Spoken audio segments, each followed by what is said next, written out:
What's up, everybody? It's David, and this is my part 2, kind of, sort of my Ghost Recon thoughts slash review. And, you know, my first video, I was way too harsh on this game. This game isn't that bad. So that one douche out there who called me a faggot or whatever, you're still a douche, but you were kind of right.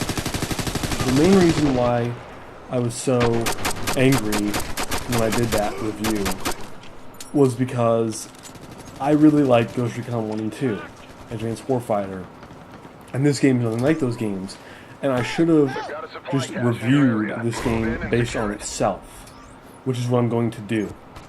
I'm going to try not to mention any other games like Call of Duty, Splinter Cell, Gears of War, stuff like that. So here goes nothing.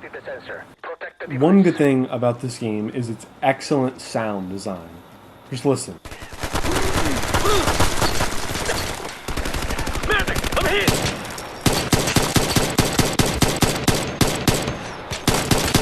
It sounds great. And the game feels really good. Like, just the feel of the game. I don't really know how to explain it more than that.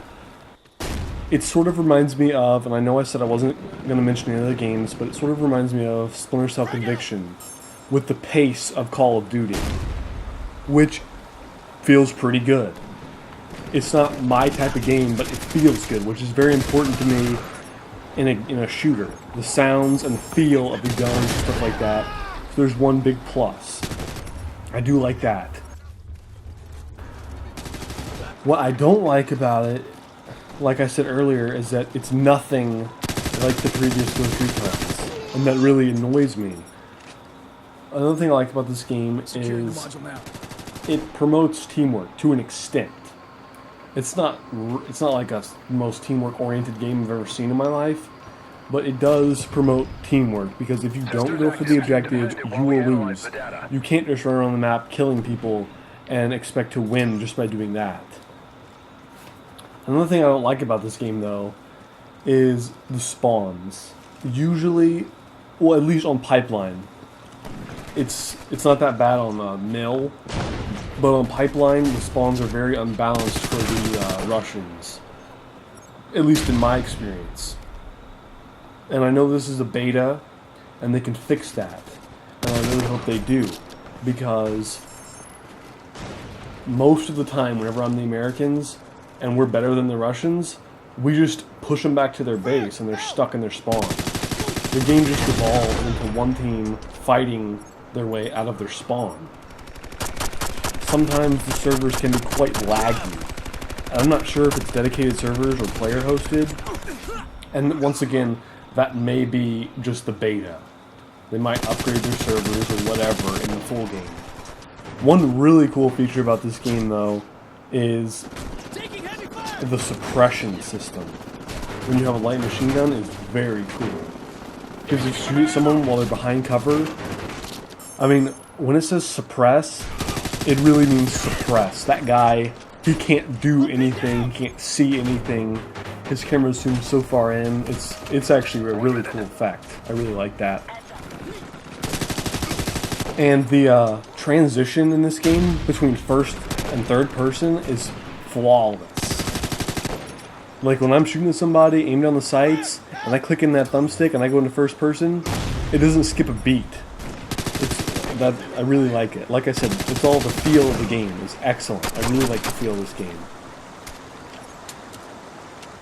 But the game can be kind of unbalanced, and I know that's why there's a beta, but I'd really be surprised if they fix this stuff. Like the stun gun, I think it's cheap and unbalanced.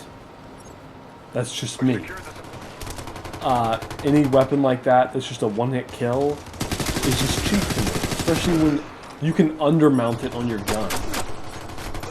And I know you might say, oh, well, a shotgun essentially does the same thing, and that's true. But to me, it just seems like a stun gun is a lot gayer. But, you know, okay.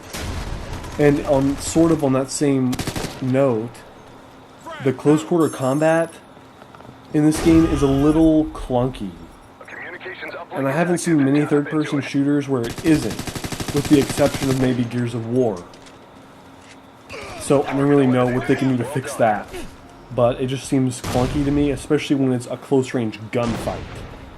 And even when it's not a gunfight and you're trying to melee, it's a little unreliable. Like half the time whenever I run up to someone and press X, in the heat of the moment, it just doesn't take. And this is a pro or a con, depending on where you stand on this kind of gameplay. But the game's very fast-paced. It's not slow-paced like Ghost Recon Advanced Warfighter 1 and 2. To me, that's a bad thing, because there's enough fast-paced shooters out there already. So when I think Ghost Recon, I think slow-paced, but it's not. So I mean, it's just not my thing. It's my opinion. It does feel very similar to Splinter Cell Conviction. If you've played that game, which you probably have if you're playing the beta now, then you know what I'm talking about. The movement is pretty similar to it. Which, I mean, it's not a bad thing. It's a fun game. It feels good. I will give this game one thing though. The objectives that switch throughout the map, at least in this game type, Conquest or something like that, it keeps the pace of the match flowing quite well. Like, you constantly are switching different parts of the map. So it's not like in some other games, like Team Deathmatch, to where all the fighting is just concentrated in this one area on the map, and you never get away from that the whole match. With the objectives, it leads you across the entire map. So, that is pretty cool how it makes you experience the whole map. And it's constantly changing. It's a very fluid game. And the HUD in this game, the heads-up display, I am a fan. I like the HUD. And especially concerning teammates, you can see your teammates anywhere on the map through walls and stuff. It's like Gears of War when you hit left bumper, except it's all the time. And that's really cool. I'm not a big fan, however, of how you can see enemies. Like, half the time in a game, you can see your enemies through the walls. It does all the work for you, is what I'm trying to say. You know, it's like, you can't hunt people down. There's no, like, cat and mouse. If you're an engineer, you just throw down a sensor, and you can see everybody on that side of the map.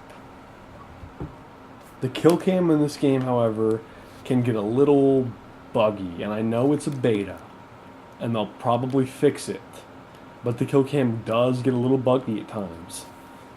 Like, half the time your guy just won't have a head, or one time, or it'll just glitch inside your killer's body, and it just looks weird.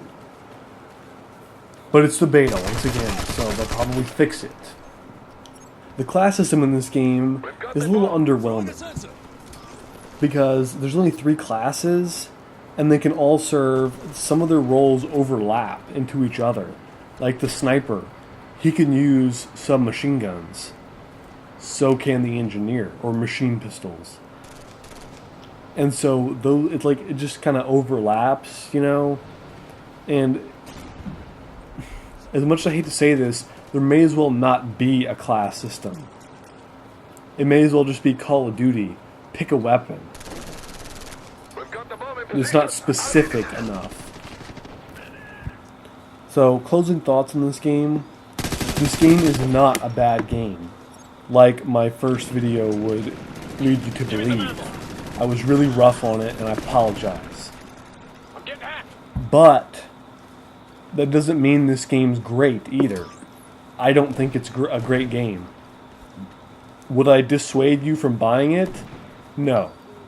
Would I tell you to go buy it? Absolutely not. I'm not going to buy this game, but if you buy it, I don't have a problem with that. Support Ubisoft. I like Ubisoft. But I don't think... it's not my kind of game. So I think this game is going to be forgotten. That's very unfortunate, but I think it's going to be forgotten simply because of games like Call of Duty that are just bigger and they have more die-hard fans. It's hard to take people away from a game like Call of Duty. It really is, because it's so addicting. So, it's not a bad game. I wouldn't call it a good game, but it's solid. It's a solid game that will probably be forgotten in a few months, unfortunately. The enemy has destroyed their objective. Enemy forces overwhelmed our teams. We are defeated.